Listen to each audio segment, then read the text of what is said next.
쾅! 소리와 함께 세상이 두 쪽으로 갈라졌습니다. 방금 전까지 거실을 가득 채웠던 그 날카로운 고함 소리, 나를 비난하던 가족의 차가운 눈빛, 그리고 도저히 참지 못하고 내뱉어버린 나의 모진 말들이 이제 저 두꺼운 방문 너머로 차단되었습니다. 하지만 진짜 지옥은 지금부터 시작입니다. 불도 켜지 않은 어둠 속에서 당신은 침대 끝에 웅크리고 앉아 있습니다. 손끝은 아직도 미세하게 떨리고 있고 가슴은 터질 듯이 방망이질을 해댑니다. 머릿속에서는 방금 전에 그 끔찍한 장면들이 무한 반복됩니다. 아, 그렇게까지 말하려던 건 아니었는데 왜 나는 사랑하는 사람에게 항상 이 모양일까? 화가 나서 미칠 것 같은데 동시에 나 자신이 너무 혐오스러워서 목이 메어옵니다. 이 어두운 방 안에서 당신을 짓누르는 건 상대방에 대한 원망보다 통제하지 못한 자신에 대한 지독한 자책입니다. 하지만 여러분, 오늘 이 영상을 끝까지 보신다면 당신을 괴롭혀온 이 지독한 굴레에서 벗어날 수 있는 명확한 설계도를 얻게 될 겁니다. 단순히 참아라 혹은 긍정적으로 생각해라 같은 뻔한 위로가 아닙니다. 지금 당장 날뛰는 뇌를 3초 만에 잠재우는 응급 리셋 버튼부터 8주 뒤에는 똑같은 상황에서도 평온을 유지하게 만드는 뇌 리모델링 비법까지 모두 공개할 예정입니다. 이 영상이 끝날 때쯤 당신은 더 이상 문을 쾅 닫고 들어와 자책하는 사람이 아닌 자신의 마음을 완벽히 컨트롤하는 마음의 주인이 되어 있을 겁니다. 자, 이제 그 방에서 마음의 문을 열어보세요. 당신의 잘못이 아니라는 과학적인 증거들을 지금부터 하나씩 보여드리겠습니다. 우리가 모든 상황을 이성적으로 판단하고 행동한다고 믿습니다. 하지만 심리학자 데니얼 골먼은 그에 져서 정서지능에서 아주 충격적인 개념을 소개합니다. 바로 편도체 하이제킹입니다. 우리 뇌 깊은 곳에는 아몬드 모양의 작은 기관인 편도체가 있습니다. 이 친구는 20만 년 전 사바나 초원에서 우리 조상들을 호랑이로부터 지켜냈던 최고의 경비원입니다. 호랑이가 나타나는 순간 이 경비원은 즉시 비상벨을 울리고 이성적인 사고를 담당하는 전전도피질, 즉 뇌의 CEO를 강제로 퇴근시켜 버립니다. 호랑이 앞에서 저 호랑이는 배가 고픈 걸까? 내가 여기서 논리적으로 대화를 시도해 볼까? 라고 고민할 시간은 없습니다. 일단 싸우거나 도망쳐야 하죠. 이때 뇌는 모든 에너지를 근육과 생존 본능에 집중시킵니다. 문제는 현대인의 뇌가 가족의 비난이나 연인의 차가운 말투를 굶주린 호랑이의 습격과 똑같은 생존 위협으로 해석한다는 점입니다. 상대방이 당신은 항상 그런 식이야 라고 말하는 순간 당신의 편도체는 사이렌을 울립니다. 비상, 생존 위협 발생, 이성회로 즉시 차단. 그 찰나의 순간 당신은 인격적인 성인이 아니라 20만 년 전의 원시인으로 변합니다. 당신이 내뱉은 독설은 당신의 본심이 아니라 단지 죽지 않으려고 휘두른 원시인의 몽둥이였던 셈입니다. 뇌과학의 관점에서 보면 당신은 나쁜 사람이 아니라 잠시 뇌의 통제권을 잃어버린 피해자일 뿐입니다.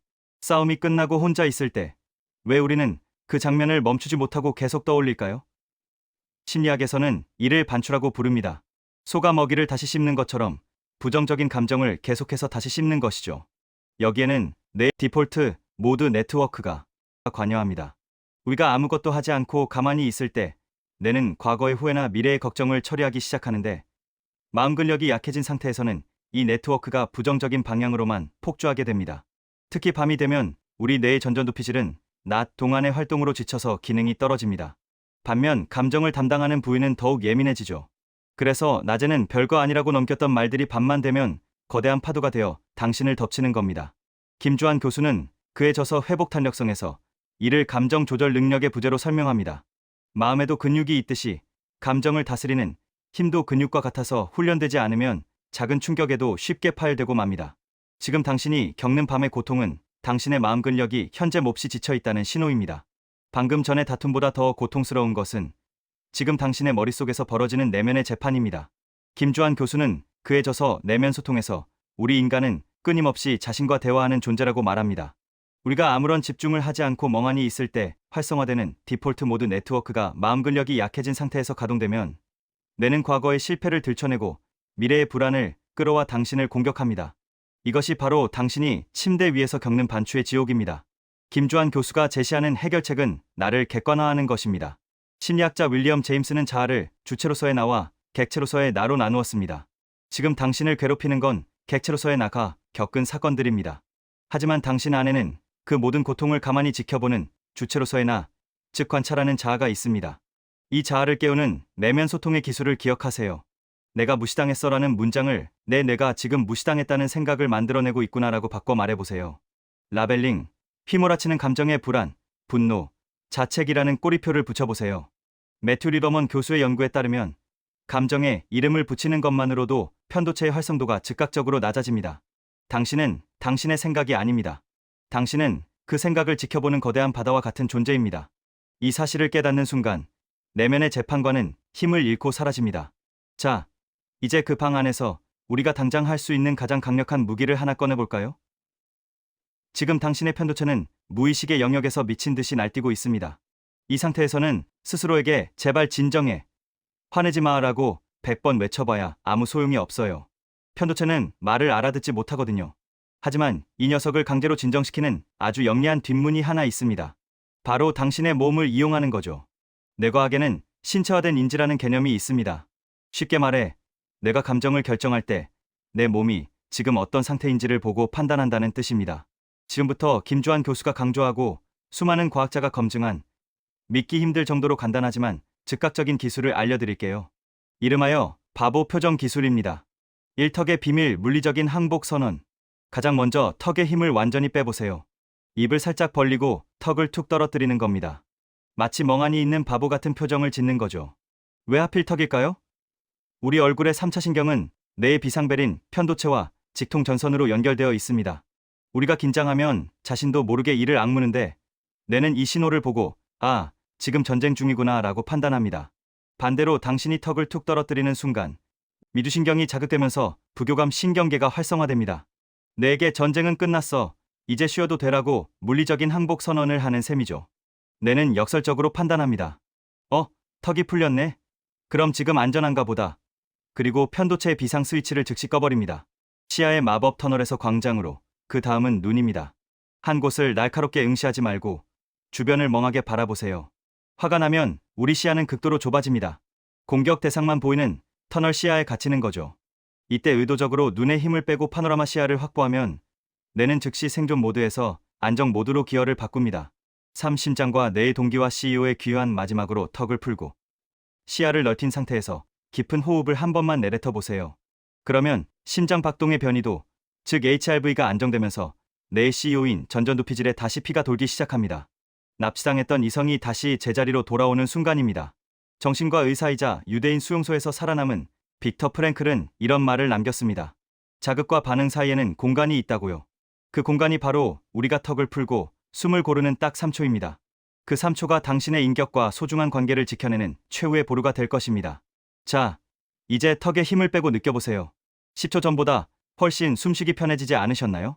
김주환 교수가 내면 소통에서 가장 강조하는 실천법은 자타긍정 훈련입니다.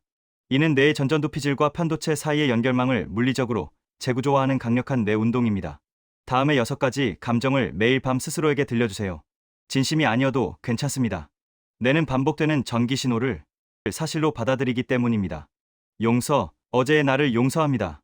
그리고 나에게 상처 준 그 사람을 용서합니다. 나는 더 이상 과거의 감옥에 갇혀있지 않기로 선택합니다. 연민, 저 사람도 나처럼 사랑받고 싶어하고 상처받기 쉬운 나약한 존재일 뿐입니다. 그가 겪고 있을 고통에 연민의 마음을 보냅니다. 사랑, 내가 사랑하는 사람들이 평온하기를 바랍니다.